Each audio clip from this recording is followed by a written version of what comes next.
Have you ever felt like life is like a cup of coffee? If it's milk coffee, maybe it's bearable. But that black coffee you're holding probably tastes like life itself? Exactly. Every morning you take a sip, wince, and keep drinking. Because no matter how bitter, it wakes you up. Yep, like bitter heart, sober mind, right? But I think life's more like this park bench. Why a bench?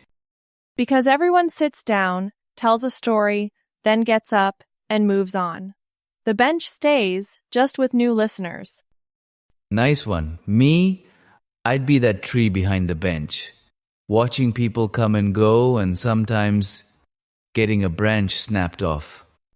Ha! Yeah, but at least you grow back. If I get snapped, I'm done for.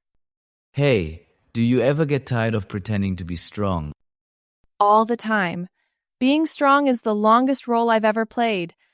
But if I don't act, who's watching? The people who actually care about you. Problem is, people prefer action movies over dramas. Who's got time to watch me being tired? When I was a kid, I thought I'd grow up to be someone great, make lots of money, help lots of people. And then? Now I just hope I can afford morning coffee without checking the price. Haha. You're still the biggest dreamer I know. But I like that you still dream. In a world where everyone's busy growing up, you've kept that kid who believes in good things. Maybe because I haven't been disappointed enough to stop believing. Or because life hasn't slapped you hard enough yet. Could be. But if I can still smile after getting slapped, maybe I've learned how to live. You're getting philosophical. Let's switch topics before I feel like I'm in a Live Positively with Rely podcast. Fine. So, how's work going? Oh, same old. Tons of deadlines, little sleep, and my boss loves scheduling meetings at 4 p.m. on Fridays. Peak psychological torture. Yep. One day I thought about quitting, but then I remembered, who's going to pay my rent? True. Love can wait, but bills can't. Exactly. What about you? Still freelancing? Yeah, I'm free. Like the wind. Except the wind has a job, and I'm not so sure. Freedom without money is just fancy unemployment. That's a t-shirt worthy line. Honestly, I don't regret it. Money's tight, but sitting in the park in the afternoon talking to you, that's enough. Are you pulling the emotional card to dodge the money talk? Yeah, did it work? Haha, sort of. But next time, bring some bread or chocolate to boost the touching effect. When do you think people change the most? When they're hurt. Or when they're sitting in a park saying things that sound like jokes but hit deep. Are you talking about me? No, I'm talking about your coffee cup. It's getting cold, like the dreams you've left behind. Haha, true. But cold coffee's still drinkable. And dreams, if you really want them, you can always reheat them. Congrats, you just invented recycled dreams. You know, I think afternoons like this should be kept in a glass jar. For what? So when I'm tired, I can open it, take a deep breath, and feel that peace again, with someone who sat beside me, smiling like nothing's wrong. Yeah, and know that life doesn't need grand things. Just someone willing to sit with you, trading silly stories, that's enough. Exactly, Sophia. Do you believe in love at first sight? Sure, but only if it comes with insurance. Haha, what do you mean? Love all you want, but have a safe exit. One lightning strike, and your whole reason's burned to a crisp, then what's left to live for? Yep, sounds like someone who's been struck a few times. Not quite. Just a few electric shocks like crushing on someone who never notices you. What about me? If I said someone fell for me just because of a glance, would you believe it? I'd believe it. But maybe they didn't fall for you, they fell for that red dress you wore. Red triggers dopamine, you know. Oh, thanks, love scientist. So what makes people fall for you? Because I'm broke. They probably feel sorry for me. That's peak self-soothing, but honestly, loving these days is exhausting. Yeah, people don't look for someone to love anymore, they look for someone compatible. Like buying a phone, long battery life, good camera, and the right OS. Spot on! A friend once told me, love these days has to be logical, not just feelings. It made me sad. If love's too logical, it's just a contract. Love's still beautiful. It's just that people are too busy to love slowly. Busy, making money, getting stable, proving they don't need anyone. By the time they want to love, they've forgotten how. You sound like you're writing a status. Haha, I'm trying to be an influencer.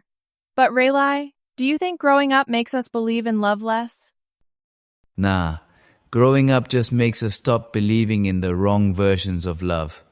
Real love's still out there, we just learn to pick the right battery level. Battery level? Yeah, when you meet someone, you don't pour all your emotions into them anymore. You just keep enough to shine together, not burn out. That's going in my breakup survival notebook. I once loved someone I thought was fate. Turns out, fate was just an emotional tuition fee. I've been there. We don't lack love, just the patience to see it through.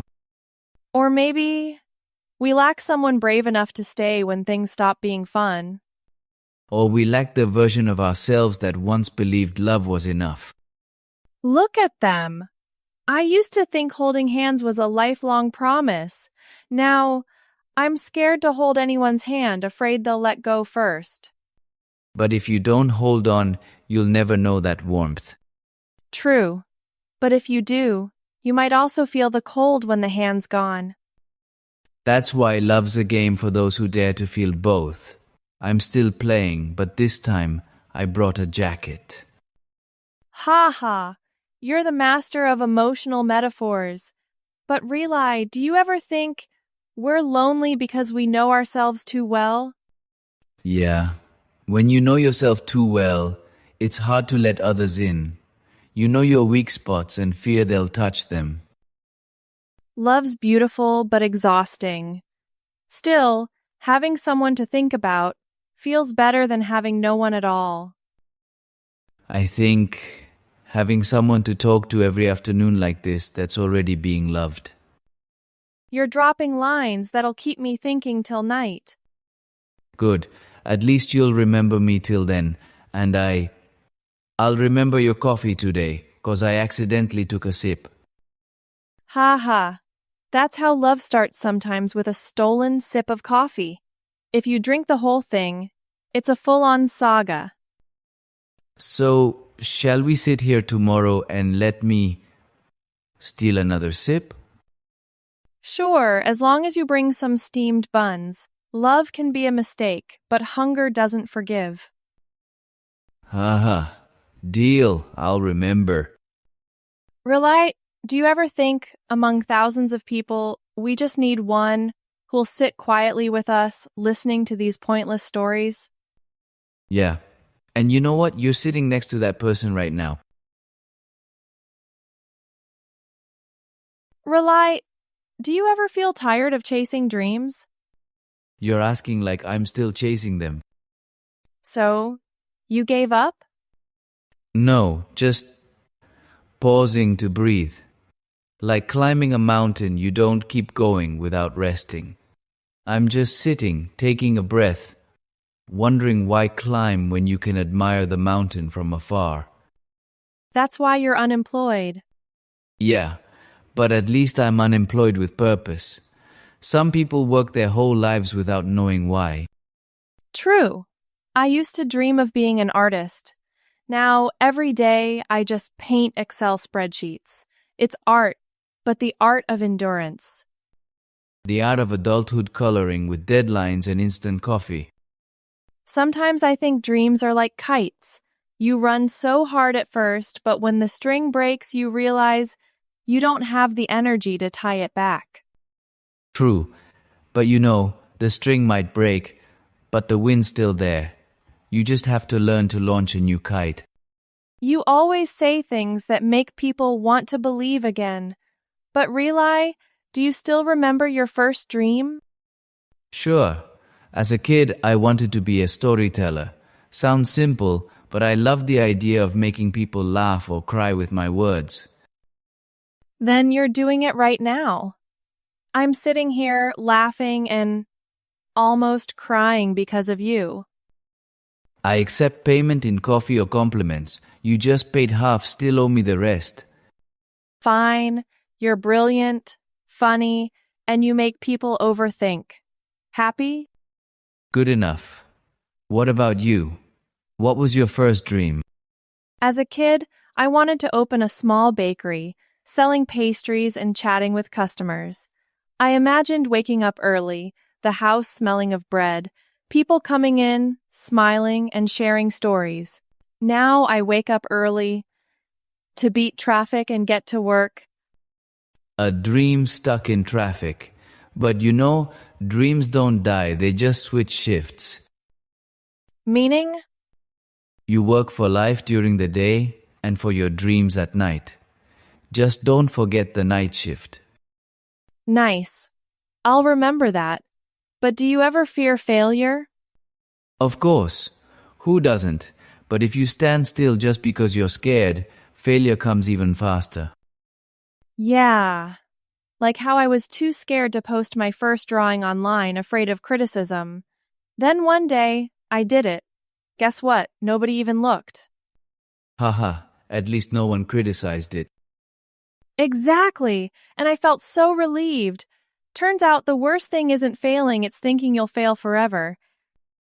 Right. I once wrote a short story, sent it to 10 publishers, and all 10 rejected it. At first, I thought I was terrible. Then I realized they just hadn't seen how good my terrible could be. Haha. That's an artistic way to console yourself. Yeah, but it kept me writing. Maybe persistence is just stubbornness dressed up as ideals. You sound like an unemployed philosopher, but I like that you're not ashamed of failing. Me? Every failure makes me want to disappear. Don't. If everyone was perfect, we'd have nothing to talk about on this bench. True. Maybe it's the falls that give us a reason to sit here, talking about how to get back up. See that pebble? It's like a dream. You throw it, think it's gone, but it creates ripples that keep spreading. And maybe those ripples reach someone else, someone who needs a bit of hope. That's why I still write. Even if no one reads it, I believe somewhere, someone needs a story to feel less alone. I love that. Maybe tomorrow I'll pick up that first painting I abandoned. Not to get praised, but because I miss doing what I love. Do it. If you post it, I'll be the first to hit like and comment something like masterpiece of the century. That's enough motivation already. Rely. I think dreams don't need to be grand. If they make you want to wake up each morning, that's beautiful enough. Yeah, and if you have someone to sit with, listening to you talk about them, that's even more precious. Talking today made me feel so much lighter. I don't know if it's the breeze or you. Maybe both. But if you feel heavy tomorrow, I'm ready to be your talking therapy again. Deal, but bring more coffee. I can't philosophize without caffeine. It's a deal. 1 coffee, 1 bench, 2 people, and a bit of hope. Rely. Do you ever think, if we're not sitting here tomorrow and life keeps moving, do the things we do really matter? Yeah, I've thought about it a lot. Then I realized it's not about changing the world, but how much it changes you. Sounds philosophical, but true. Lately, I just want to slow down. Not to outdo anyone, Not to prove anything, just to feel a bit of peace. You know, peace is rare these days. People chase money, fame, love, but forget to chase themselves. Maybe that's why I love sitting here. No deadlines, no notifications, no social media, just the breeze and your laugh, enough to make me feel alive. Then you're in the right place. I read somewhere, happiness is when you stop trying to be someone else. But what if we slow down too much? The world keeps rushing and we're left behind? Maybe, but sometimes standing still is the only way to avoid going the wrong way. People fear pausing, but forget. Flowers only bloom when they have time to stay in place. You should write a book. Park bench philosophy. And you'll illustrate the cover. An old wooden bench, 2 cold coffees, and 2 people still learning to be kind to themselves. Sounds good. Reli, do you ever think life is like these afternoons we spend here? How so? It starts loud and chaotic, then quiets down. And by the end, there's just soft light and a desire to hold on to something. Yeah, and even when it's quiet, it's still beautiful, like how a day fades, but the sky blazes one last time. Life's like that, the ending doesn't matter as much as how brightly you shone while you had time. Do you ever wonder, if one day it all ends, who'll remember us? Probably not many, but if someone remembers me for a story, an afternoon, or a smile, that's enough. I think so too. Maybe our value lies in the little things others overlook. A kind word, a coffee, a sentence that makes someone feel lighter. You just described yourself. Every time I'm worn out, talking to you makes me feel life's still worth living. You're making me blush, but honestly, I need these moments too. In a city that's always loud, sitting here, chatting nonsense, feeling the breeze, it's healing. Maybe that's why humans invented parks. A place to pause and see yourself from a distance. Reli, if one day we're not sitting here together anymore, what'll you think of first? Your laugh. It has this power to turn a bad day into an afternoon worth having. And I'll remember how you make ordinary things meaningful. Like sitting on an old bench becomes a chapter in life. Maybe this really is a chapter. Reli, if you had one wish, what would it be? I'd wish to keep this feeling. Not forever, just long enough that when I'm tired, I remember it existed. Same here. An afternoon, a friend, a conversation without a point. That's enough. Sophia, maybe we don't need to go far to find happiness. Sometimes it's just stopping and realizing you're okay. Yeah, and happiness is just having someone to sit quietly with, without needing to say anything more.